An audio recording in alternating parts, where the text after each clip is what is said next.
Pandit Madan Mohan Malviya hospital में as a CMO काम कर रहा हूँ। इमरजेंसी क्या बोले भैया।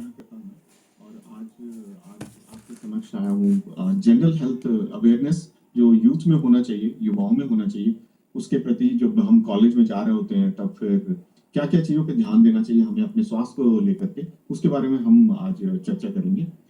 तो सबसे पहले तो मैं ये बताना चाहूँगा कि हम घर से बाहर निकलते हैं और अपने कॉलेज लाइफ में जाते हैं जुड़ जाइए आप लोग और वहाँ पे रहना शुरू करते हैं, तो हम घर से एक जो हमारा बहुत अच्छा माहौल होता है, जो सब कुछ हमें पता होता है कि हाँ हमें यहाँ ये खाना मिलना है, हमें यहाँ रहना है, हमें यहाँ सोना है, हमें ये करना है, तो वो एक बहुत ही मतलब एक एक्वेंटेड सा एनवायरनमेंट होता है। वहां से छोड़ करके जब हम कॉलेज लाइफ में जाते हैं तो वहाँ बिल्कुल ही नया माहौल होता है, सब कुछ ही नया होता है वहाँ पे हमारे लिए। हेलो, क्या हुआ? तो हेलो, जी सर जी। हाँ हाँ हाँ, और आवाज आ रही है सर, स्वागत है सर आपका। Thank you. तो मैं ये बताना चाहूँगा कि जब युवा जब पहली पीढ़ी में जब जाता है वहाँ पे और क्लास वगैरह ज्वाइन करता है, शुरू करता है रहना जब कॉलेज में, तो बहुत सारी ऐसी समस्या आती है जो कि खाने पीने से संबंधित होता है, उसके स्वास्थ्य से संबंधित होता है। तो मैं बेसिकली स्वास्थ्य से संबंधित जितनी भी समस्याएं होती है उसके इन जनरल मैं आप सभी को आज बात करूंगा।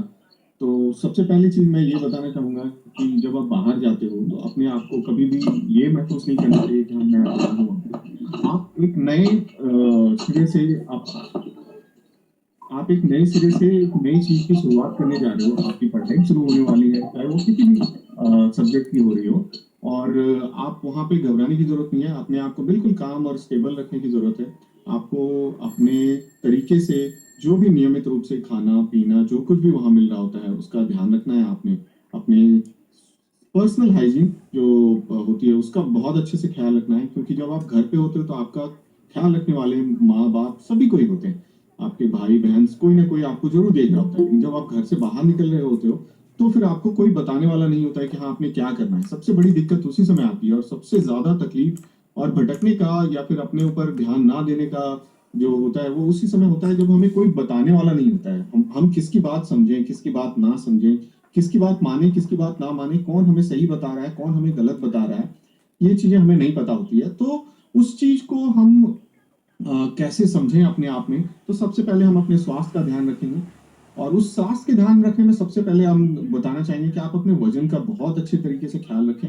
आप घर से बाहर निकले हो, अगर आपको लग रहा है आपका वजन कम हो रहा है या फिर आपने बाहर खाना शुरू कर दिया आपका वजन बढ़ रहा है, दोनों ही तरीके से ये जो है बिल्कुल आपके लिए जो है हेल्दी नहीं है। तो मैं चाहूंगा कि आप एक सबसे पहला चार्ट ये रखना कि हाँ आपका वजन कम तो नहीं हो रहा है, कहीं बढ़ तो नहीं रहा है, आपने बाहर खाना शुरू किया, आपने किस तरह के खाने का मतलब सेवन शुरू किया है, वो भी एक बहुत महत्वपूर्ण चीज रहेगा। आप खाना जो आप चूज कर रहे हो जिस तरीके से, मान लीजिए आपके कैंटीन में मिल रहा है, आपके मेस में मिल रहा है खाना, उनका चयन आप बहुत अच्छे से करो। आप हमेशा एक हेल्दी रूटीन फॉलो करो। स्लीप साइकिल एक बहुत इंपॉर्टेंट चीज है। जब हम घर से बाहर निकलते हैं तो सबसे ज्यादा इफेक्ट अगर कुछ होता है तो वो स्लीप है। अगर सोने में आपकी कमी हो जाती है तो बहुत सारी चीजों का जो है इफेक्ट होता है, ना आप क्लास में ध्यान रख पाओगे, ना आप सुबह जल्दी उठ पाओगे, तो ना चीजें याद होगी आपको, आप बहुत ही चिड़चिड़े होने लगोगे। तो स्लीप साइकिल का भी ध्यान रखना है, समय पे उठना है, समय पे जगना है, समय पे सोना है, और खाना अच्छा खाना है। और अपनी पर्सनल हाइजीन बोला जाए तो आपको आज जब कोरोना के दौर से हम लोग कुछ हद तक बाहर आ चुके हैं, वैक्सीनेशन लग चुका है, बहुत हद तक हमने इस चीज से बाहर आ चुके हैं, तो हमें आज भी जरूरत है कि हम अपने आप को इस चीज से हमेशा ही बचा के रखें। उतना ही जरूरत जितना हो उतना ही किसी से मिलें, या किसी भी हेलो किसी भी किसी भी बाहर ऐसे जगह पे जाएं जहाँ की हमें मतलब भीड़ भाड़ वाले इलाके से बचेंगे। हम जब भी हम बाहर जाते हैं तो मास्क का प्रयोग करेंगे। जब बाहर से हम कुछ सामान लेकर के आते हैं या किसी भी तरह से बाहर की किसी चीजों को छू करके वापस आने का होता है तो हम अपने हाथों को सैनिटाइज करेंगे। नहीं सैनिटाइज कर सकते हैं, वापस घर आकर के हाथ धोने की कोशिश करेंगे। जब भी कभी बाहर से आए, जो कपड़े हम बाहर से पहन करके आए हुए हैं उनको दोबारा से रख करके दूसरा कपड़ा पहनने की कोशिश करेंगे। जहां तक हो सकता है हम अपने आप को आइसोलेट रखने की कोशिश करेंगे। ये कुछ सावधानी जो आज भी हमें बरतनी होगी, सूरज से हम आने वाला जो समय होगा हमारा वो बिल्कुल ही सेहतमंद होगा। दूसरी चीज, एक रेगुलर रूटीन में हमें आज के युवाओं को ये बहुत जरूरी है बताना कि रेगुलर रूटीन में हमें एक एक्सरसाइज की बहुत जरूरत है। चाहे वो 20 मिनट का ब्रिस्क वॉकिंग ही क्यों ना हो, जब हम घर से बाहर निकल रहे होते हैं तो हमारा खेलना कूदना सब कुछ बंद होता है। फिर कॉलेज में बहुत हद तक हम जो है बहुत एक नियंत्रित होकर के ना एक अपने गोल पे फोकस करते हैं और उसी में लगे रहते हैं, सुबह शाम दिन रात वही सोचते हैं और उसको ही सोचते हुए हम कभी कभी जो है अपने सेहत को खराब करने लग जाते हैं। हम बिल्कुल सेडिमेंट्री लाइफस्टाइल मतलब बिल्कुल बैठा हुआ जो एक तरह से जिंदगी जीने लग जाते हैं, जिसके कारण बहुत सारी जो है रोग हमें होने लग जाती है, जो हमें उस समय तो तत्कालीन नहीं अफेक्ट करती, लेकिन हाँ बहुत लंबे अरसे में अगर देखा जाए तो वो एक सेडिमेंट्री लाइफस्टाइल का बहुत बड़ा इफेक्ट पड़ता है। तो हम चाहेंगे कि आज इस मीटिंग के दौरान मैं ये बताना चाहूंगा कि एक 20 मिनट्स का ब्रिस्क वॉक, 20 मिनट का सिर्फ एक पैदल चलना ही, जो कि आपके लिए बहुत बहुत बहुत फायदेमंद हो सकता है। कभी भी जिस समय भी आपको समय मिल रहा हो, या तो आप सुबह उठ करके करना चाहो सुबह कर लीजिए, या फिर आप शाम में करना चाहें शाम में कर लीजिए, जब कभी भी आपको समय मिले। ये 20 मिनट का ब्रिस्क वॉकिंग एक एसेंशियल पार्ट होना चाहिए आपके एकदम रूटीन का। दूसरा, एक फिक्स रूटीन होनी चाहिए आपकी। जब हम कॉलेज में होते हैं हमें कोई रोकने वाला नहीं होता है, हमें कोई बताने वाला नहीं होता है ना, हमें हमारे ऊपर कोई अंकुश होती है कि ये काम करना है ये काम नहीं करना है, ये इस समय करना है ये नहीं करना।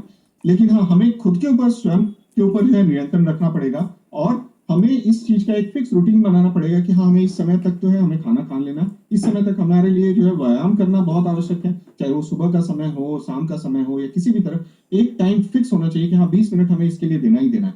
दूसरा, स्लीप साइकिल बहुत इंपॉर्टेंट है। दोबारा मैं रिपीट कर रहा हूँ इस चीज को, दोबारा दोहराऊंगा इस चीज को कि स्लीप साइकिल एक इतना इंपॉर्टेंट चीज है कि अगर आपकी स्लीप नहीं पूरी है तो बहुत सारी चीजें आने वाले टाइम में 10 साल के बाद 15 साल के बाद आपको दिक्कत होना महसूस हो जाएगा, आपका खाना पचना मुश्किल हो जाएगा, बहुत सारी चीजें बिगड़ेगी। तो इसलिए स्लीप साइकिल का भी आपको ध्यान रखना है कि स्लीप हमारा 7 से 8 घंटे का जो महत्वपूर्ण सोने का जो एक होता है उसको पूरा करना है, चाहे कैसे भी हो। आप थोड़ा ज्यादा थोड़ा कम करके आप इसको मैनेज कर सकते हो, लेकिन हाँ एक पूर्ण तौर पे स्लीप साइकिल का पूरा होना बहुत इंपॉर्टेंट है।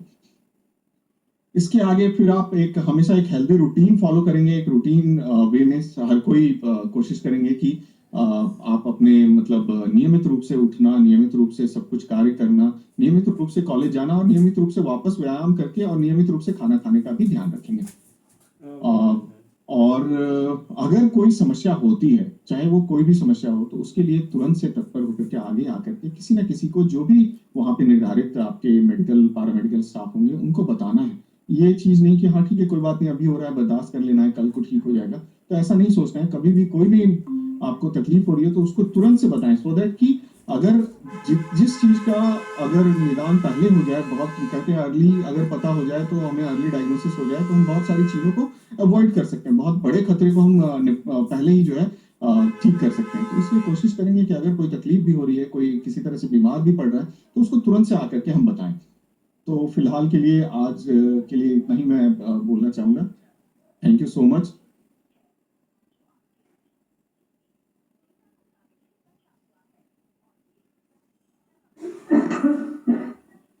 बहुत बहुत धन्यवाद सर का कि आप सुन पा रहे थे हमारे आज के विशिष्ट वक्ता डॉक्टर मणिशंकर प्रियदर्शी सर को, जो हमसे सीधे जुड़े थे दिल्ली से। सर सीएमओ हैं, पंडित मदन मोहन मालवीय हॉस्पिटल नई दिल्ली में पदस्थापित हैं। दिल्ली सरकार के अधीन यह हॉस्पिटल आता है और इस हॉस्पिटल में ये सीएमओ के पद पर पदस्थापित हैं। सर ने अपना कीमती समय निकाल के हमारे छात्रों के बीच अपने व्याख्यान दे करके उन्हें लाभान्वित करने का काम किया। हमारी टीम, हमारा बीएनयू संवाद आपका सदा आभारी है।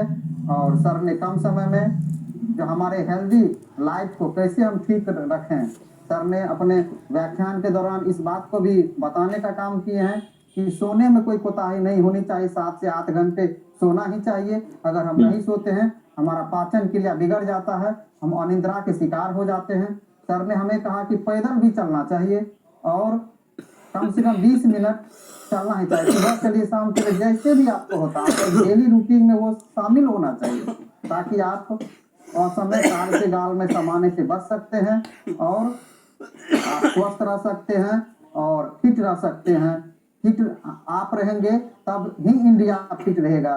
तो इसी बातों को सर ने बताने का काम किया। हम सर का आभार व्यक्त करते हैं कि सर हम हमारे छात्रों के बीच अपनी बातें रखें। सर को बताओ कि सर बीएन मंडल विश्वविद्यालय मधेपुरा के ठाकुर प्रसाद महाविद्यालय में एनएसएस राष्ट्रीय स्वयं सेवक राष्ट्रीय सेवा योजना के तहत 7 दिवसीय स्पेशल कैंप का आयोजन किया जा रहा है और इसमें विभिन्न प्रतिभागी छात्र छात्राएं युवक युवती भाग लेते हैं और राष्ट्र प्रेम देश प्रेम की भावना उनमें जागृत करने के लिए विश्वविद्यालय प्रशासन की तरफ से कॉलेज प्रशासन की तरफ से विशेष शिविर का आयोजन इस फेस्टिवल के दौर में किया जा रहा है, ताकि लोग खाने पीने के चक्कर में इतना न खा लें उनका सेहत बिगड़ जाए और वह हमेशा अस्वस्थ रहे। तो हमें इसका भी ख्याल रखना है। सर का हमें आभार व्यक्त करते हैं कि सर ने हमें अपना बेशकीमती समय दिया।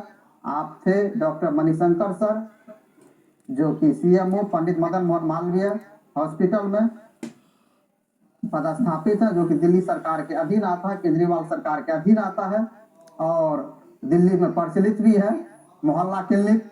और हम लोग को भी ये जानकारी है कि मोहल्ला क्लिनिक ने सर लोगों की टीम ने वहाँ कैसे एक अलग पहचान बनाई है दिल्ली जैसे महानगर में, और आज वहाँ के लोग अच्छे हैं और सर लोग अच्छी सेवा दे रहे हैं और सर का एक मार्गदर्शन हम लोगों को भी मिला।